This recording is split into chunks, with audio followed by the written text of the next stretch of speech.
আসসালামু আলাইকুম। Freelancing care পক্ষ থেকে আমি Akash, WordPress basic to advance tutorial আপনাদের সবাইকে স্বাগতম।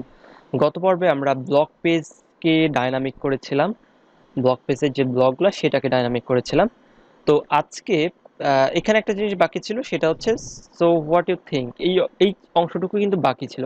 তো ইতিমধ্যে কিন্তু আমরা এই অংশটুকু কিন্তু ডাইনামিক করে ফেলেছিলাম, অর্থাৎ ফ্রন্ট পেজে কিন্তু আমরা এটাকে ডাইনামিক করেছি। আমি যদি দেখাই একটু, এই অংশটা কিন্তু আমরা ইতিমধ্যে ডাইনামিক করে ফেলেছি। তো জাস্ট আমরা কি করতে পারি, আমরা যে কন্ট্যাক্ট পার্ট ডট পিএসপিটা ছিল এটাকে এখানে টেমপ্লেট আকারে দিয়ে দিতে পারি।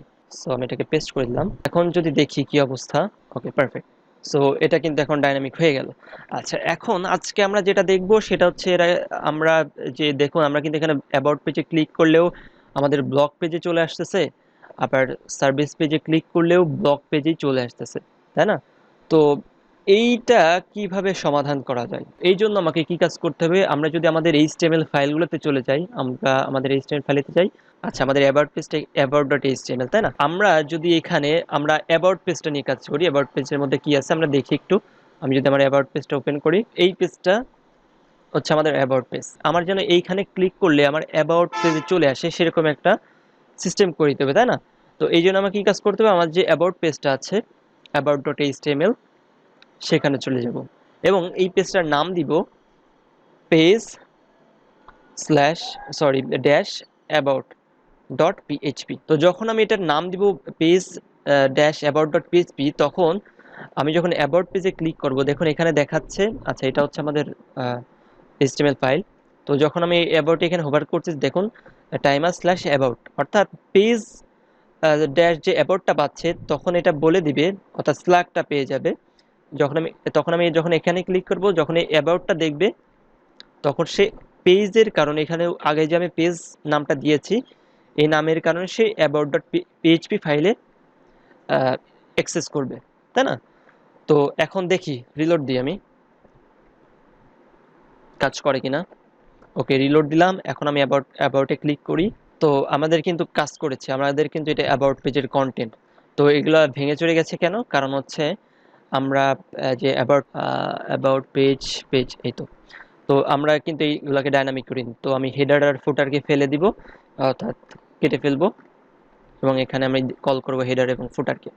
সো এখন যদি আমি রিলোড দিই, সো দেখুন এখন কিন্তু আমার অ্যাবাউট যে পেজ, অ্যাবাউট পেজে ক্লিক করলে কিন্তু অ্যাবাউট পেজের পেজেই অ্যাক্সেস হচ্ছে, তাই না? ইমেজ আসছে না, ইমেজ আসছে না কারণ হচ্ছে আমাদের এখানে আগে টেমপ্লেট ডিরেক্টরি ইউআরআই করতে হবে, যেখানে যেখানে ইমেজ আছে তো সেখানে সেখানে এটা দিতে হবে। তো যেহেতু আমরা এটা ডাইনামিক করব, আচ্ছা দিয়ে দিই, আর একটু রিপ্লেস করে ফেলি। সো দেখুন এখন কিন্তু আমাদের ইমেজটা চলে আসছে। তো কিভাবে আমরা পেজকে অ্যাক্সেস করতে পারি?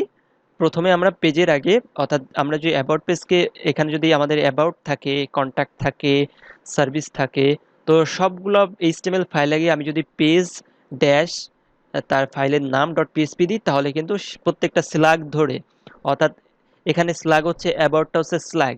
তো এর আগে যখন পেজ দিচ্ছি, আমি এই ফাইল নামের আগে যখন পেজ দিচ্ছি, তখন স্ল্যাগটা দেখেই বুঝে ফেলতেছি যে আমাকে অ্যাবাউট পেজটা অ্যাক্সেস করতে হবে।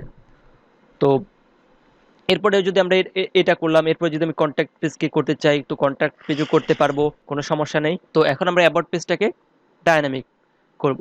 তো এটাতে গেলে একটা ওয়ে। তো সেকেন্ড যে ওয়েটা আছে, এটা হচ্ছে একটি বেসিক ওয়ে। সেকেন্ড যে ওয়েটা আছে সেটা হচ্ছে সব থেকে ভালো পদ্ধতি। আমরা এইখানে পেজের নামটা দেব না, আমরা যে কোনো ইচ্ছা নাম দিতে পারি। আমি এখানে অ্যাবাউট দিতে পারি, আমি যদি অ্যাবাউট দিতে চাই অ্যাবাউট দিতে পারি, এখানে আমি যা খুশি দিতে পারি। এবং আমরা এটাকে কি করব, একটি টেমপ্লেট তৈরি করব, অর্থাৎ পেজ টেমপ্লেট তৈরি করব। তো টেমপ্লেট তৈরি করার টেমপ্লেটটা কি সেটা এখনই বুঝতে পারবেন না, আমি আগে কাজটা শেষ করি তারপর বুঝিয়ে বলছি আসলে এটার কাজ কি। তো টেমপ্লেট তৈরি করতে হয় কিভাবে সেটা আগে দেখি। তো টেমপ্লেট করার নিয়ম হচ্ছে, প্রথমে এখানে একটি কমেন্ট করতে হবে, ঠিক এইভাবে, এবং এখানে লিখতে হবে টেমপ্লেট, প্রথম অক্ষরটা বড় টি এর, টেমপ্লেট। এরপরে কি নেম, এটা প্রথমটা বড়, এবং একটি ক্লোন চিহ্ন। এখানে একটা জিনিস খেয়াল করবেন যে এখানে নেমের পরে সাথে সাথেই কিন্তু ক্লোন চিহ্ন দিতে হবে। যদি আমি ক্লোন চিহ্ন না দিই তাহলে কিন্তু এটা কাজ করবে না। আচ্ছা, তো আমরা এই টেমপ্লেটের নাম কি দিতে পারি? আমরা এই টেমপ্লেটের নাম দিতে পারি অ্যাবাউট পেজ, অ্যাবাউট পেজ। ওকে, আচ্ছা আমি এটা সেভ করলাম। সো আমি যদি আবার এটাকে রিলোড দিই, কাজ করবে না, কারণ আমার ব্লক পেজ চলে যাবে। কারণ কি? কারণ কিন্তু আমরা এটাকে পেজ নামটা এখান থেকে সরিয়ে ফেলেছি, তাই না? আর তো আমি এই পেজটা কিভাবে এখন অ্যাক্সেস করব? খুব সহজ কাজ। সো আমি যদি এখন আমাদের পেজে যাই, পেজেসে গেলাম, পেজেসে যাওয়ার পরে আমি যদি এডিটে ক্লিক করি, অ্যাবাউট পেজ যে এডিট আছে সেই এডিটে ক্লিক করি। এডিটে ক্লিক করার পর আমার পেজটা লোড হচ্ছে। তো এখানে একটা জিনিস খেয়াল করুন, পেজ অ্যাট্রিবিউটস। তো এইখানে আমাদের একটি অপশন চলে আসছে, টেমপ্লেট নামে একটি অপশন চলে আসছে। তো সেটা কি জন্য আসছে? কারণ হচ্ছে আমি এখানে একটা টেমপ্লেট তৈরি করার জন্য এখানে একটু কোড লিখেছি। তো এই জন্য এখানে টেমপ্লেট নামে একটি অপশন দিয়ে দিয়েছে এবং সিলেক্ট করা আছে ডিফল্ট টেমপ্লেট। ডিফল্ট টেমপ্লেট কোনটা? ডিফল্ট টেমপ্লেট হচ্ছে আমাদের ব্লগ পেজের যে টেমপ্লেট, সেই টেমপ্লেটটি হচ্ছে ডিফল্ট টেমপ্লেট। আচ্ছা, তো এখন আমি এটাকে সিলেক্ট করে দিতে পারি। দেখুন এখানে কিন্তু আমার অ্যাবাউট পেজ নামে একটি নাম চলে আসছে। কেন আসছে? কারণ আমরা এখানে অ্যাবাউট পেজের নামটা দিছিলাম অ্যাবাউট পেজ। তো আমি কি বলে দিচ্ছি যে আমার যে অ্যাবাউট পেজটা আছে, অর্থাৎ এটা তো আমাদের একটা পেজ তৈরি করলাম যেটার নাম হচ্ছে অ্যাবাউট।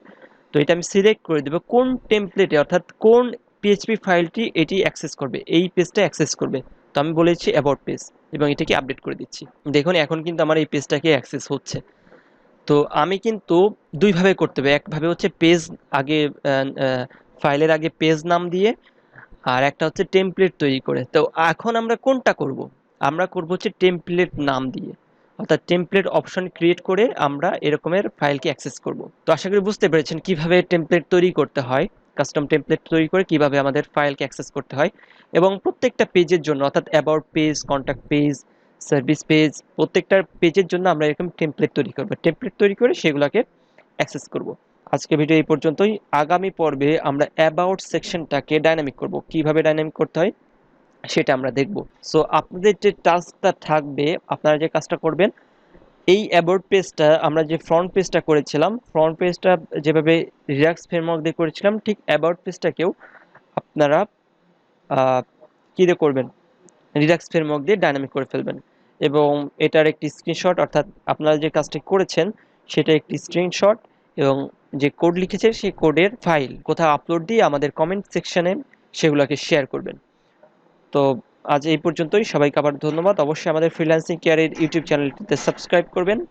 ধন্যবাদ।